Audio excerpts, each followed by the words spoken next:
The wind was a torrent of darkness among the gusty trees. The moon was a ghostly galleon tossed upon cloudy seas. The road was a ribbon of moonlight over the purple moor, and the highwayman came riding, riding, riding. The highwayman came riding up to the old inn door. He'd a French cocked hat on his forehead, a bunch of lace at his chin, a coat of the claret velvet, and breeches of brown doe skin. They fitted, but never a wrinkle. His boots were up to the thigh, and he rode with a jeweled twinkle. His pistol's butts a twinkle, his rapier hilt a twinkle, under the jeweled sky. And over the cobbles he clattered, and clashed in the dark inn yard. He tapped with his whip on the shutters, but all was locked and barred. He whistled a tune to the window, and who would be waiting there? But the landlord's black-eyed daughter. Bess, the landlord's daughter, plaiting a dark red love knot into her long black hair. And dark in a dark old inn-yard, a stable wicket creaked, where Tim the ostler listened. His face was white and peaked, his eyes were hollows of madness, his hair like mouldy hay.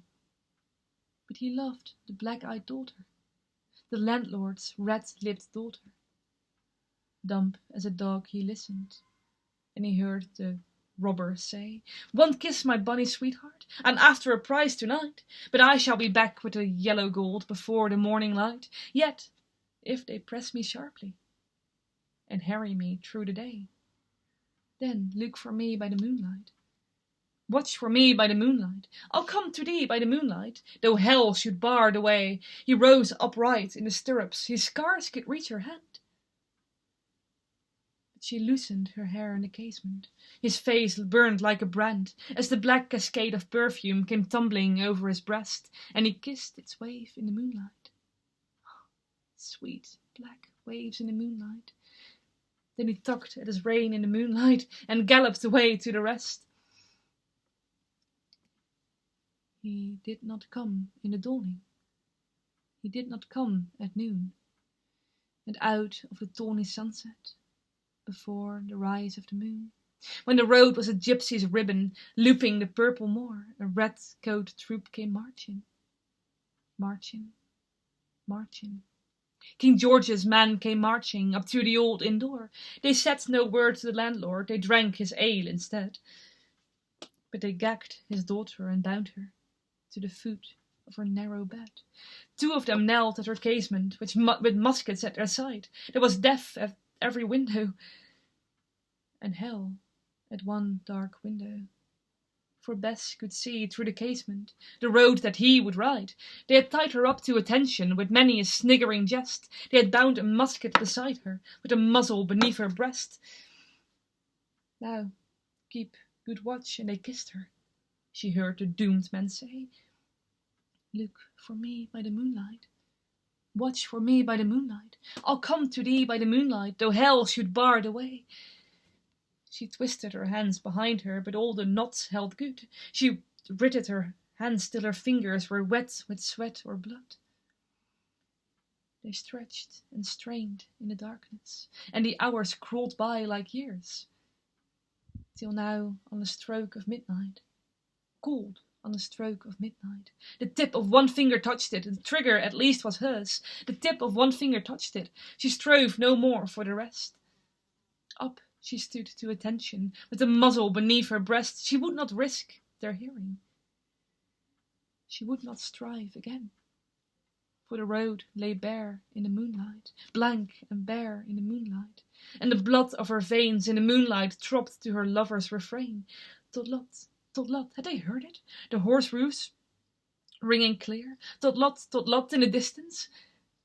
Were they deaf that they did not hear? Down the ribbon of moonlight, over the brow of the hill, the highwayman came riding, riding, riding. The red coats looked to their priming. She stood up straight and still. Tot-lot in a frosty silence, tot-lot in the echoing night. Nearer he came and nearer. Her face was like a light. Her eyes grew white for a moment. She drew one last deep breath. Then her finger moved in the moonlight. Her musket shattered the moonlight. shattered her breast in the moonlight, and warned him with her death.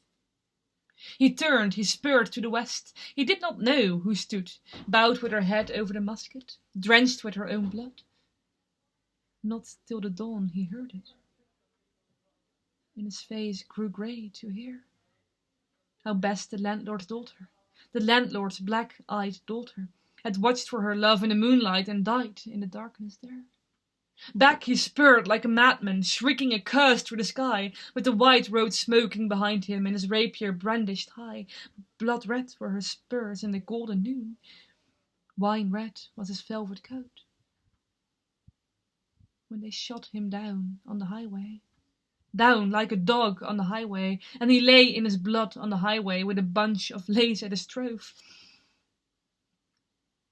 And still, of a winter's night, they say, when the wind is in the trees, when the moon is a ghostly galleon tossed upon the cloudy seas, when the road is a ribbon of moonlight over the purple moor, a highwayman comes riding, riding, riding.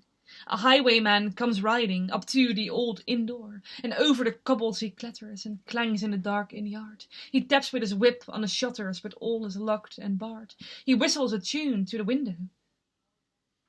And who should be waiting there but the landlord's black-eyed daughter, Bess, the landlord's daughter, plaiting a dark red love knot into her long black hair. Thank you.